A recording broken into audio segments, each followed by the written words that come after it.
स्नातक निर्वाचन क्षेत्र से निर्वाचित विधान पार्षद देवेश चंद ठाकुर विधान परिषद में उपनेता बनाए जाने के बाद सोमवार को मुजफ्फरपुर पहुंचे, जहां पार्टी कार्यकर्ताओं ने उनका भव्य स्वागत किया। विधान पार्षद ठाकुर ने खुद को उपनेता बनाए जाने पर मुख्यमंत्री नीतीश कुमार को बधाई देते हुए कहा कि सीएम ने इस पद पर नियुक्ति कर उन पर जो विश्वास दिखाया है वो उस पर खरे उतरने की कोशिश करेंगे। इस दौरान जदयू नेता देवेश चंद ठाकुर ने संवाददाताओं से कई मुद्दों पर बातचीत की। बेरोजगारी से जुड़े एक सवाल के जवाब में विधान पार्षद ठाकुर ने कहा कि बिहार की आबादी 10 से 12 करोड़ है, ऐसे में सभी को रोजगार मिल जाए ये कतई संभव नहीं है। हालांकि उन्होंने जानकारी देते हुए कहा कि सूबे में 20 लाख रोजगार का वादा कर सत्ता में आई एनडीए सरकार ने इस पर काम करना शुरू कर दिया है।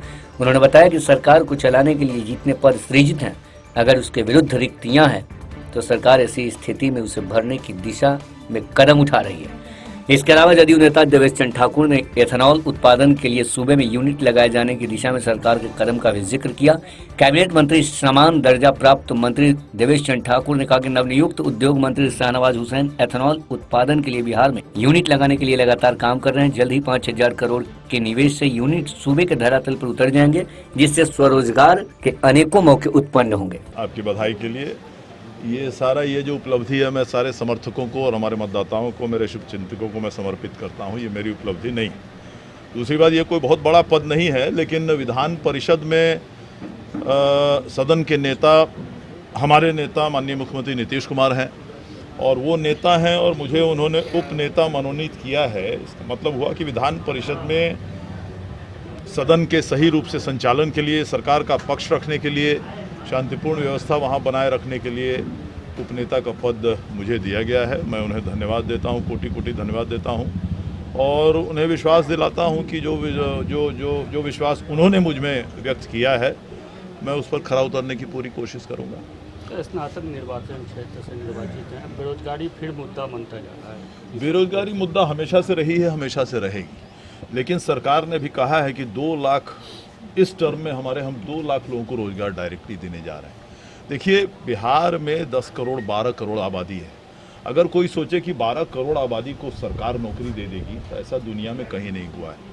लेकिन हाँ, जितने रिक्त पद हैं, जितने सरकार में पद रिक्त हैं, सरकार को सही तरीके से संचालन करने के लिए, चलाने के लिए, ताकि बिहार के हित में जो काम हो रहे हैं वो सारे काम करने के लिए जितने लोगों की व्यवस्था करनी जरूरी है, रोजगार देनी जरूरी है, वो काम तो शुरू हो चुका है, निश्चित रूप से शुरू हो चुका है। मैं समझता हूँ कि सरकार ने जो ऐलान किया है कि 2 लाख लोगों को नौकरी हम 20 लाख, मैंने माफ़ कीजिएगा, सरकार ने कहा है कि इस 5 सालों में हम 20 लाख लोगों को रोजगार देंगे और वो काम शुरू हो चुका है निश्चित रूप से।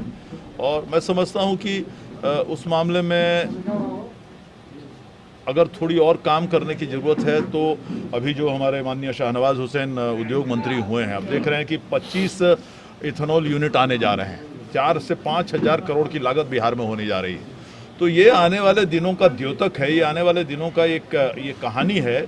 इस 5 साल में सरकार मैक्सिमम कोशिश करेगी कि प्राइवेट इंडस्ट्री आए ताकि प्राइवेट जॉब भी लगे, और एक इंडस्ट्री कहीं आ जाती है तो सिर्फ वहाँ 500 या 1,000 या 2,000 लोगों को नौकरी नहीं मिलती, उसके अगल बगल पूरा गांव और शहर बस जाता है और उसको उन सभी लोगों का अपना स्वरोजगार का, कोई अपना दुकान खोल लेता है, जनरल स्टोर का, कोई किताब का, कोई मोबाइल का, कोई बिजली का, कोई इस तरह का जो सब्सिडरी होते हैं वो खोल लेते हैं।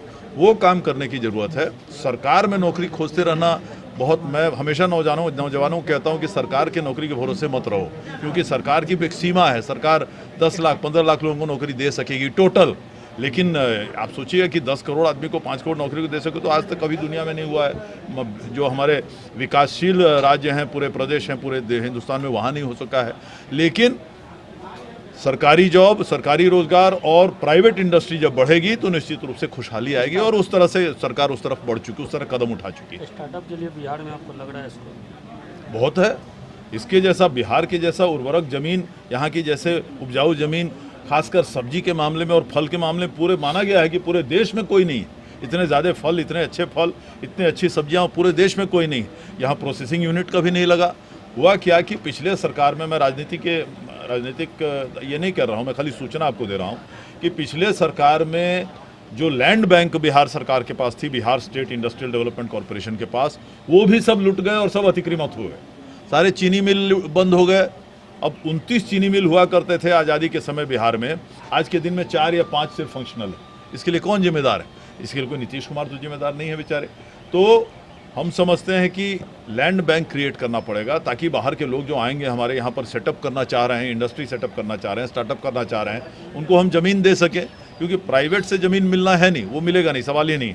तो सरकार को देना है और सरकार ने भी लैंड बैंक क्रिएट शुरू कर दिया है। मुझे विश्वास है कि इस 5 साल में पूरी तस्वीर, अभी तक जितना काम किया है नीतीश जी ने, उससे मैं समझता हूँ दुगुना चौगुना काम करने का उनका इरादा भी है और ऐसा मौका भी और ऐसी संभावना भी।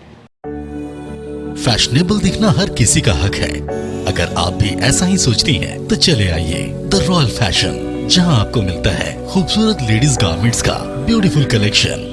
The royal fashion, a beautiful collection of ladies garments and boutique, UB tower, ground floor, Saraiyaganj, Muzaffarpur, या कॉल करें 8210196723। द रॉयल फैशन, क्योंकि फैशनेबल दिखना हर किसी का हक है।